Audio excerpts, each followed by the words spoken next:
Good morning student. आज मैं class 10 के लेसन 2 फेबल पोएम को समझाने जा रहा हूँ, जिसके लेखक है राल्फ वाल्डो इमर्सन। तो पोएम समझने से पहले कुछ इम्पोर्टेंट वर्ड मीनिंग समझ लेते हैं। यहाँ मैंने सारे वर्ड मीनिंग नोट किए हैं, जो कि बहुत इजी भी है और डिफिकल्ट भी है। तो जिन स्टूडेंट को जो वर्ड मीनिंग इस चैप्टर में नहीं समझ आ रहा है, वो इस वीडियो के माध्यम से सारे वर्ड मीनिंग को नोट कर ले और उसके बाद पोएम पढ़ेंगे तो अच्छी तरह से समझ आएगी। आइए हम लोग वर्ड मीनिंग देखते हैं। फेबल का अर्थ होता है दंत कथा या फिर कथा। दंत कथा का अर्थ होगा एक ऐसी मनगढ़ंत कहानी जो कि कभी भी संभव नहीं हो सकती लेकिन फिर भी बोली जा रही हो। माउंटेन का अर्थ होता है पर्वत या पहाड़। स्क्वायरल या बुन का अर्थ होता है गिलहरी। क्वेरल मतलब झगड़ा या विवाद। फॉर्मर मतलब पहले का। लिटिल पिग मतलब घमंडी।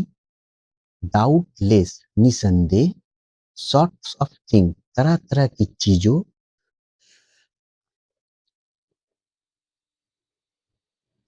वेदर मतलब मौसम।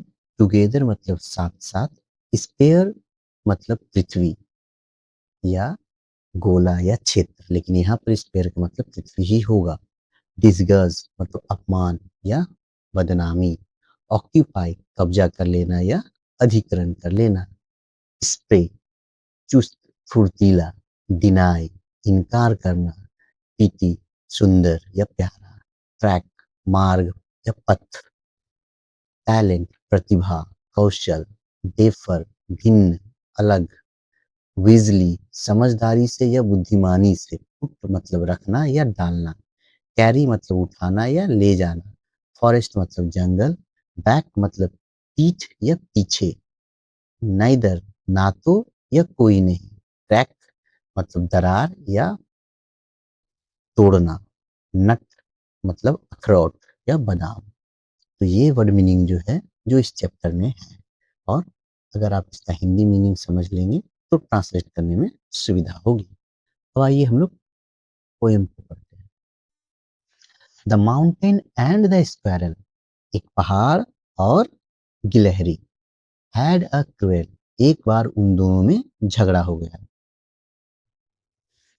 And the former called the latter little pig. मतलब फार्मर मतलब पहले वाले ने दूसरे को तुच्छ कहा। वन रिप्लाई गिलहरी ने जवाब दिया। You are doubtless very big. निसंदेह तुम बहुत बड़े हो। तो इसका जो पहला लाइन है, mountain and the squirrel had quarrel. पहाड़ और गिलहरी के बीच झगड़ा हुआ। ये लाइन ही बतलाता है इस फेबल का मतलब। ये कभी भी हो ही नहीं सकता, लेकिन फिर भी ये बतला रहा है एक निर्जीव और एक सजीव वस्तु के बीच तुलना करके। Next, but all sorts of things and weather must be taken in together. One ने रिप्लाई दिया, जितनी भी छोटी छोटी वस्तुएं हैं वो सभी और सारे मौसम को ले करके to make up a year and sphere एक साल बनाया जाता है, और एक पृथ्वी उसी पर निर्भर होती है।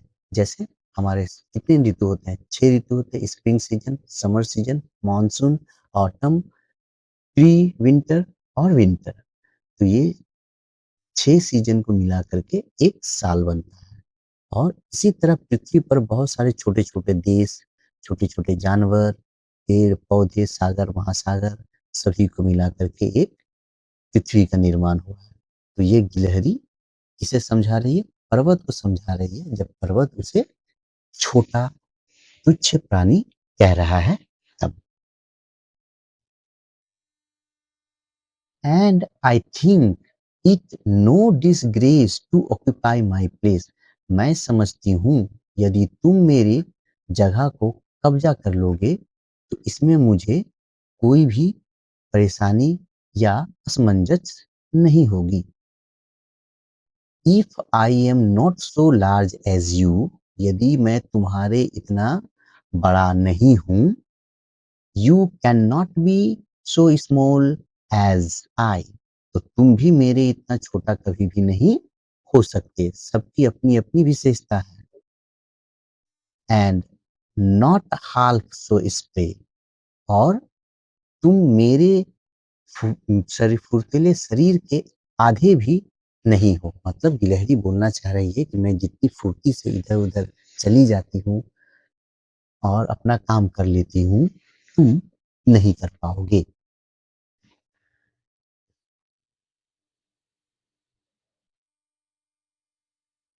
I will not deny you to make a very pretty squirrel track. मैं इस बात से भी इनकार नहीं करती हूँ कि तुम हमारे लिए बहुत ही सुंदर रास्ते बनाते हो।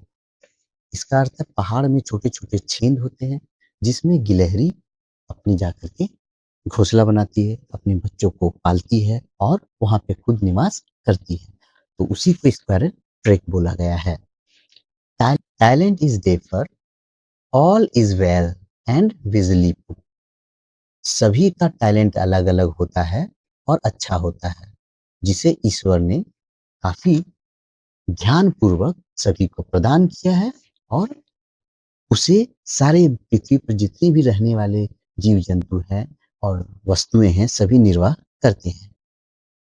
If I can not carry forest on my back, यदि मैं अपने पीठ पर बहुत बड़े-बड़े जंगल को लेकर के नहीं रख सकती, जैसे पहाड़ रहता है उसके ऊपर बहुत सारे पेड़-पौधे, छोटी-छोटी झाड़ियाँ होती हैं, तो गिलहरी यही कह रही है कि मैं अपने पीठ पर तुम्हारे जैसे जंगल को धारण नहीं कर सकती।